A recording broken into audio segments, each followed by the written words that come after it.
Thumbnail की headline के अनुसार भारत ने एक मुस्लिम देश को अपने गेहूं देने से साफ मना कर दिया है, जबकि उस देश को भारतीय गेहूं की आज काफी जरूरत है। लेकिन इसके बावजूद भारत ने अपने गेहूं से बड़ी शिपमेंट उसे देने से मना कर दी और उसे 2022 की वो बात भी याद दिलाई जब उसने भारत का नाम पूरी दुनिया भर में खराब करने की कोशिश की थी। तो कौन है वो देश जो भारतीय गेहूं के लिए तरस रहा है और क्यों भारत उसे अपने गेहूं देने के लिए तैयार नहीं, और ये 2022 का क्या माजरा है, सब कुछ इस एक वीडियो में डिटेल में जानेंगे। बस वीडियो पूरी जरूर देखें। तो चलिए बिना समय गवाए आज की इस वीडियो की शुरुआत करते हैं। सबसे पहले आपको बता दूं कि यहाँ बात हो रही है तुर्की की, जिसे फिलहाल भारतीय गेहूं की जरूरत आन पड़ी है। वैसे आपकी जानकारी के लिए बता दूं कि तुर्की में भी गेहूं उगाए जाते हैं। तुर्की हर साल लगभग 20 मिलियन टन के आसपास गेहूं उगाता है, लेकिन तुर्की में सबसे ज्यादा गेहूं और मैदे से बने पदार्थ खाए जाते हैं।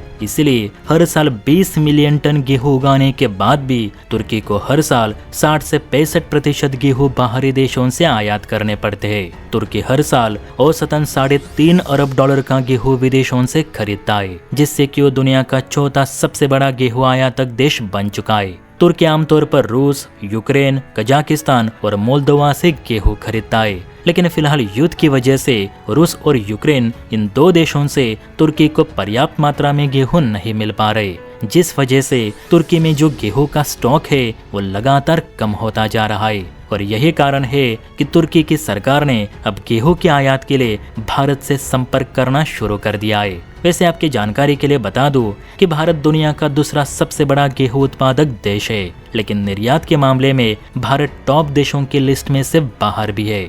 अब इसके पीछे की वजह ये बताई जा रही है कि भारत ने विदेशों को अपने गेहूं बेचने के बजाय घरेलू कीमतों को नियंत्रित रखने के लिए गेहूं के निर्यात पे प्रतिबंध लगाए थे। लेकिन बढ़ती मांग को देख भारत ने 2024 में खुले बाजार में 3 मिलियन टन गेहूं खाड़ी के देशों को निर्यात किए, और अब भारत धीरे धीरे यूरोप और अन्य एशियाई देशों को भी गेहूं सप्लाई कर रहा है। अब भारत सब देशों को गेहूं बेच ही रहा है, तो तुर्की को क्यों नहीं। तो अब बात करते हैं 2022 की।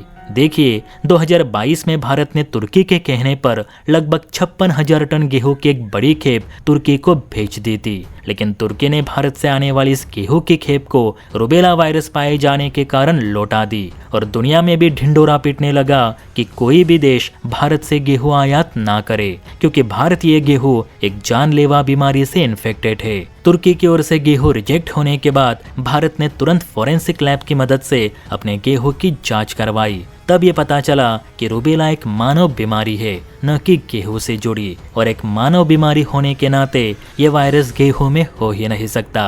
बाद में पता चला कि तुर्की को भारत से गेहूं खरीदने ही नहीं थे, बल्कि भारत का नाम खराब करने का यह तुर्की का प्लान था। इस घटना के बाद भारत और तुर्की के रिश्ते काफी खराब हो गए, क्योंकि तुर्की ने जानबूझकर भारत को बदनाम करने की कोशिश की थी। लेकिन देखिए ना, समय भी कैसे करवट बदलता है। जिस तुर्की ने कभी भारत के गेहूं रिजेक्ट किए थे, आज वही तुर्की भारतीय गेहूं के लिए तरस रहा है।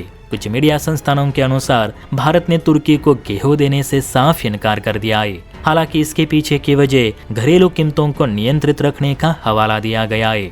लेकिन आप और मैं सब जानते हैं कि भारत सरकार 2022 की वो घटना नहीं भूली है जब तुर्की ने भारतीय गेहूं को जानलेवा कहा था। मेरे हिसाब से भारत सरकार ने सही फैसला लिया है। वैसे भी तुर्की जैसे हरामी देश को एक दाना भी भारत ने बेचना नहीं चाहिए। इस देश के साथ संबंध रखना मतलब सांप को बगल में लेके सोने जैसा है। बाकी आप बताइए, क्या हमें तुर्की को गेहूं देने चाहिए थे या नहीं? आपको क्या सही लगता है, नीचे कमेंट करके जरूर बताइए। और हाँ, वीडियो अच्छी लगी हो तो बेल आइकन प्रेस करके चैनल को लाइक एंड सब्सक्राइब जरूर करें। जय हिंद।